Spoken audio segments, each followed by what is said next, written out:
Hello action movie fans, hello friends of Retro Gold 63.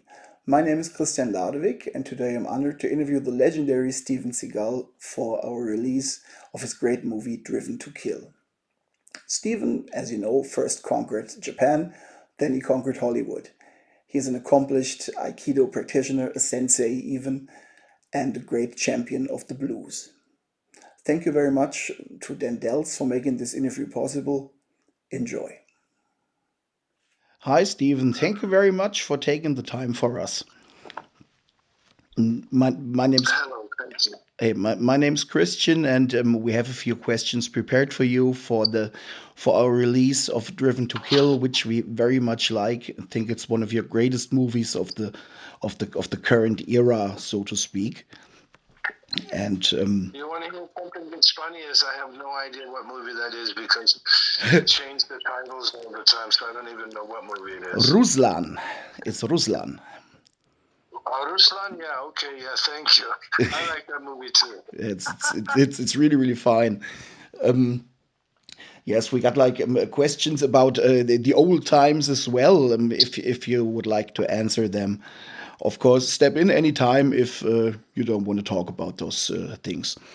Um, yes, when you moved to Japan in your youth at the age of 17, were there any personal challenges you had to overcome when you took this journey, or would you encourage others to take such risks to pursue their dreams?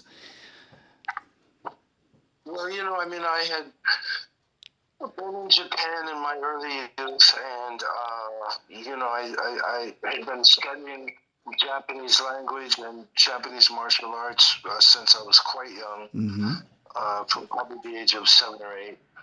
So by the time I went there to live was late 60s, early 70s. Uh-huh. I was kind of ready, in every way. And so it wasn't that much of a challenge for me. Just something surprised me.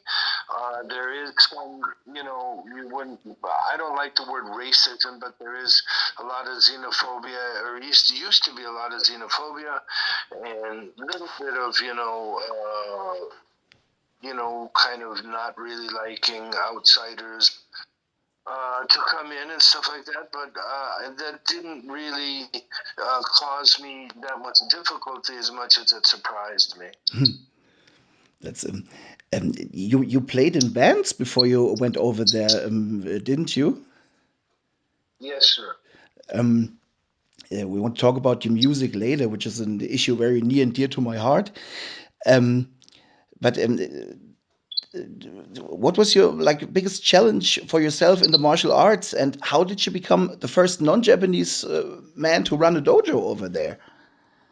Well, I think that, the biggest challenge was, of course, that inside the different dojos, there were other students who didn't really want foreigners to compete with them or surpass them Hmm. in terms of rank or technique or anything else. And so there was a lot of this competition, which I, in some ways viewed as healthy and in some ways viewed as, difficult. And there was a little bit of suffering going on there from time to time. I had met a woman who uh, was living in Osaka, and I kind of, got into a close relationship with her, Hmm. got her pregnant, we got married, and she, in her family, had a dojo. And there's a lot of funny, ridiculous rumors, in my life, and one of them was that her father owned the dojo. Hmm. Her father died. Her father died of alcoholism when she was a baby. I'm not even sure if she ever met her father. I don't think she ever even met him. Hmm. So, this was a situation where then there was another individual who was teaching there, and he turned out to be sort of an unsavory person and kind of tried to, starve them out of the dojo, kick them out of the dojo, and he had other affiliates that were, possibly organized crime, and I ended up kind of going against him and them, and got rid of him, and then took over the dojo, and that's kind of how that happened. Mm-hmm. It's the rumor situation is just too stupid. Really, I don't get this at all. It's this envy towards you. You know, it's probably only an envy issue. But well, jealous is probably a better word than envy.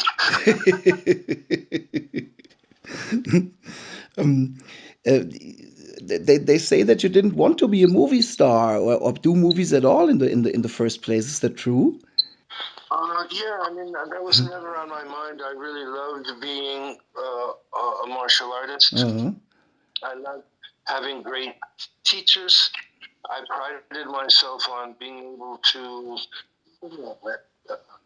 I prided myself on being able to go around Japan and find the greatest teachers in Aikido, Jiu-Jitsu, Aikijitsu, sword, karate, and have continued to study this day.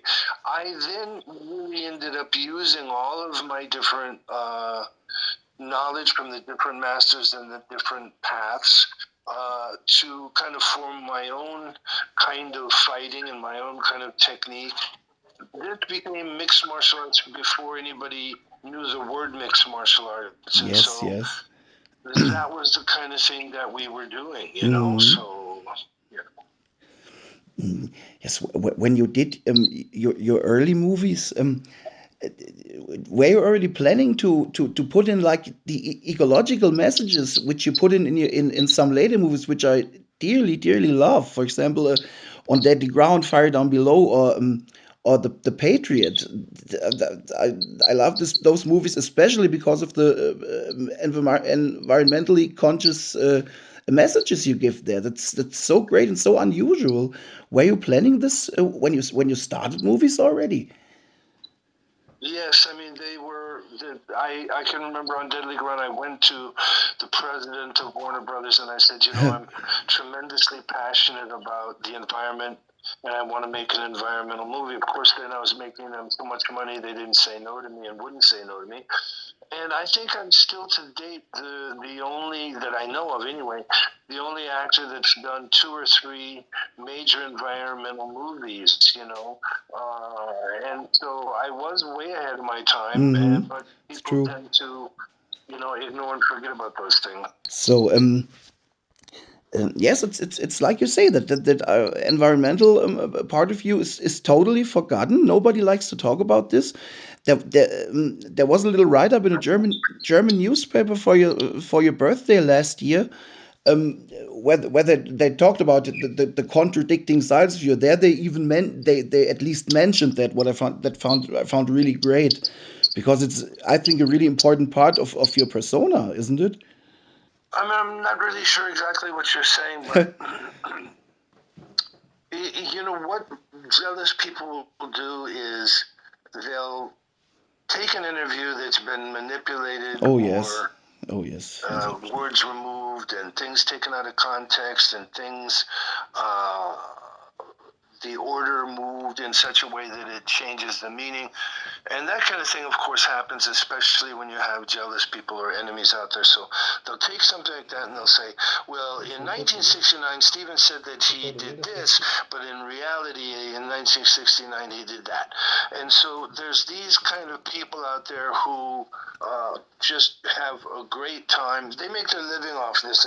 And Dan Deltz was very, clever to say, people who have 3 followers do, some kind of a hate piece on me, and all of a sudden they have 30,000 followers. So it's just this kind of skullduggery that makes life kind of, disappointing, but sometimes, just things that we have to go through. So I'm not sure exactly what you're talking about, when you say there's this kind of dichotomy. I don't really know what you mean when you're saying that. No, I don't see that dichotomy. It's like you said, it's even in hit piece or hate pieces in newspapers or on the internet. This one managed to talk about your environmental issues and your conscience side. That's just what I meant about that. I see. Yeah, I mean, it's just, it's like what they're doing to Trump now. There's always some very clever.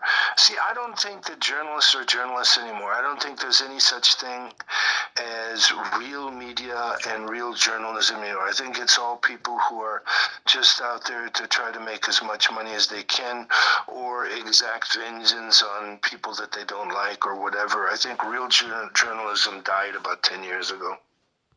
It's perfectly right about that. It's the same over here. It's journalists either on the side of corporations or on the side of the government, and no opinion anymore. It's really stupid. Yeah, I mean, I was doing an interview with Tucker Carlson a couple of years ago, and then somebody mysteriously pulled the plug because I was in Russia, and so the interview didn't finish. But what I was saying that didn't get aired was that, speaking about America, who is it's a country I still love. I just, don't go there anymore, and for obvious reasons. But I mean, I believe that the biggest enemy of Russia, the biggest enemy of Russia is, of course, America, only in the sense that fake news and mass media has created this illusion and delusion, and sometimes that becomes a reality. Like Adolf Hitler's main PR man used to say to him over and over again, tell a lie enough times and it becomes the truth. Not that people believe it, but it becomes the truth.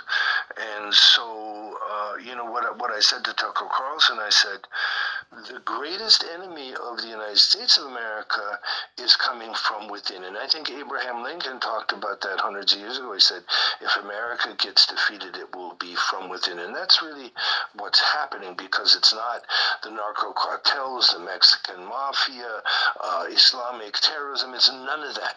The main enemy of the United States of America that's destroying it is really the media, the press, the fake press, because they are annihilating any chance for the people to ever understand anything about what's actually going on.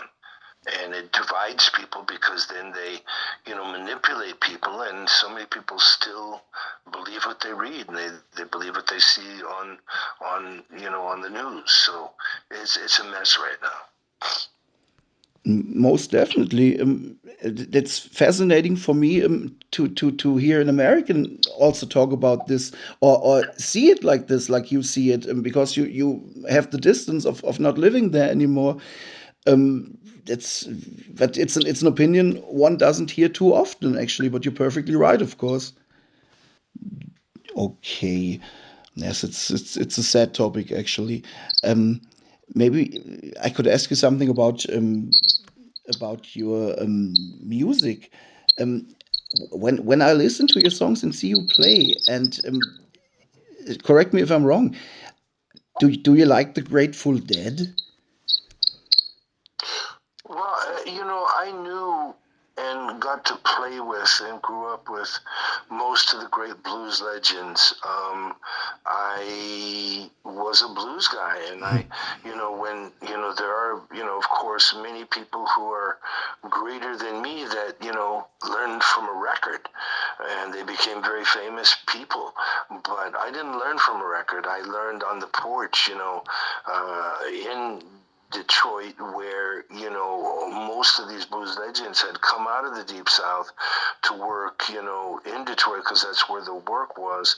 And so they'd come out of the cotton fields and the coal mines, and particularly the cotton fields, and came out of Mississippi, Alabama, Louisiana, Memphis, all those places. And first they came into Detroit area, and so I got to listen to them playing on the porch as a child, and started trying to learn how to play back then. So I was very close with, Gatemouth Brown and got to learn, from him, with him, Albert Collins, and was lucky enough to, play with B.B. King, and I played with B.B. King 1,000 times, and I knew Albert King and Muddy Waters and Howlin' Wolf and all those guys, and so I'm really a blues guy. I tried to do one album which was a mix of everything, of world, of pop, of everything, but it wasn't something that I really felt that I captured, and I wanted to then just sort of stick with the blues. I didn't know Jerry Garcia, whereas, most of the blues guys from Memphis and Mississippi, I knew all of them. Grateful Dead, I really did not know them at all. Yeah. Oh, that's interesting. Great about the blues guys. Albert Collins, Albert King. Oh, it's really great. Born Under a Bad Sign. I love that record very, very much. Yeah, I have all those guitars too. I have all of Albert King's Flying V's. And, I have most of the Blues Legends guitars that either they gave to me or I ended up being able to buy after they died. So I have quite a blues collection. It's a real museum. Wow, so the guitars are at the right place now, I think. Yeah, they're all kind of hidden right now because I'm trying to prepare a traveling museum. Oh, that's a cool idea, actually. Really. Yeah. Um, I gotta ask you, when you did movies with hip hop musicians, and they still talk greatly about you, that they like working with you and are fans. Did you talk about music to them, or do you have an interest in hip hop as well? Well, to be honest with you, the only guy I can sort of remember working with was Ja Rule. And that's a kind of a foreign world to me, hip hop and all that stuff. So I don't really remember talking music to those guys at all. Yeah. Yes, I could imagine. Just one of the guys here asked me to ask you that question. I told them that you're probably not too much of a hip hop head. No, it's pretty foreign world to me, actually. Yeah. I personally understand that. Um, yes. How important do you think music is, or the soundtrack is, for the impact of a movie? We talked to other directors about that, and of course they all hold this in very high esteem. I think music can make or break a movie. It's that important. Exactly, exactly. Are you planning on doing another record? Because I got a big record collection, and I really look forward to that. I do have it all somewhere. I have, almost 90% done of a new record. I just don't know if I'll ever get around to doing it with the way my life is right now. I'm a diplomat. I'm a Russian diplomat, and I'm very, very busy trying to end this war and try to bring people together and, bring people to come to, have meaningful dialogue with each other and come to try to understand each other. And that's just so much more important to me right now. Definitely, I really hope this all works out because it's not helping anybody, of course. Stephen, I got to thank you for being so candid with us, and so friendly, of course. And to talk about music to you was a little dream of mine personally. And the Blues Museum story is fantastic. Thank you very much. Thank you. Mm, then we're probably Did you guys finished. want to Hmm? ask any questions about Ruslan or Yes, of course, before we finish up? of course. I just did like a background story interview. Yes. What are your memories about Ruslan? I've done so many movies, I can't remember all of them very well. I just kind of liked the character where he is sort of playing this sort of, you know, Russian mafia guy that was a writer and kind of a poet and, a Renaissance man who had grown up in a certain time in a certain place where they had to be kind of, very rough and become something that really, probably was not him, and so I kind of like the character, and I think some of the scenes in the movie are pretty cool. Yeah. Oh yes, when you curse at the opponents in Russian, we laughed very hard about the words. It's really funny. Yeah. Okay, then we're actually at the end, and we don't want to take more of your valuable time. Thank you very, very much. Okay. Well, thank you for your time, and it was a pleasure talking to you.